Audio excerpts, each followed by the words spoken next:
Una vera e propria bomba è appena esplosa nel mondo del calcio europeo. E questa volta coinvolge uno dei nomi più ambiti della Serie A.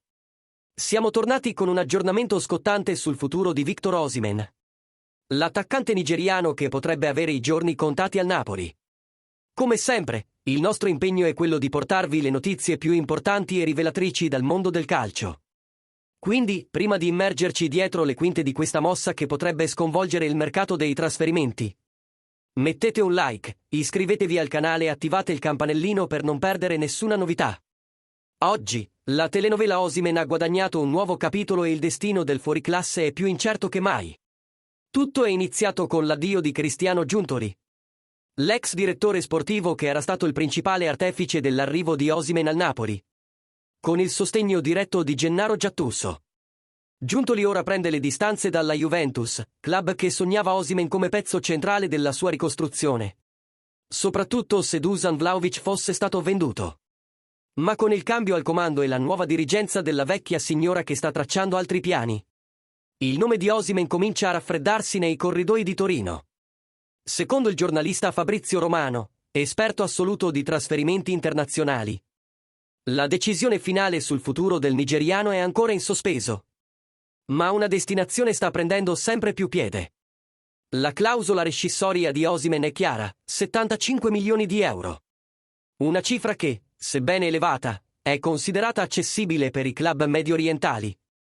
Ed è proprio per questo che l'Al-Hilal continua a fare pressione dietro le quinte. I rappresentanti del club arabo mantengono frequenti contatti con lo staff del giocatore, cercando di convincerlo ad accettare il trasferimento già quest'estate.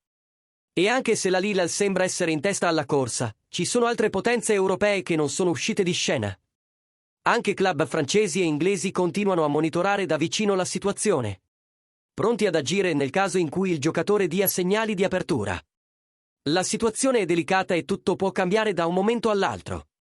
Il Napoli, dal canto suo, è attento e sa che, perdendo Osimhen, dovrà agire rapidamente per sostituire uno dei migliori marcatori del club degli ultimi anni. L'accordo tra De Laurentiis e Antonio Conte include un piano ambizioso per ristrutturare la squadra. E la partenza di Osimhen potrebbe essere il fattore scatenante per una serie di acquisti importanti. Nel frattempo, i tifosi napoletani vivono nell'ansia di non sapere se vedranno il loro numero 9 indossare la maglia blu per un'altra stagione. E ora voglio sapere da te, tifoso del Napoli o amante del buon calcio, pensi che Osimhen debba andare in Arabia? O che abbia ancora spazio per brillare in un grande club europeo? Commenta qui sotto la tua opinione, vogliamo davvero sapere cosa ne pensi di questo possibile addio. E, naturalmente, se ti è piaciuto questo aggiornamento, lascia un super grazie qui sul canale per sostenere il nostro lavoro e tenerti sempre informato. Alla prossima!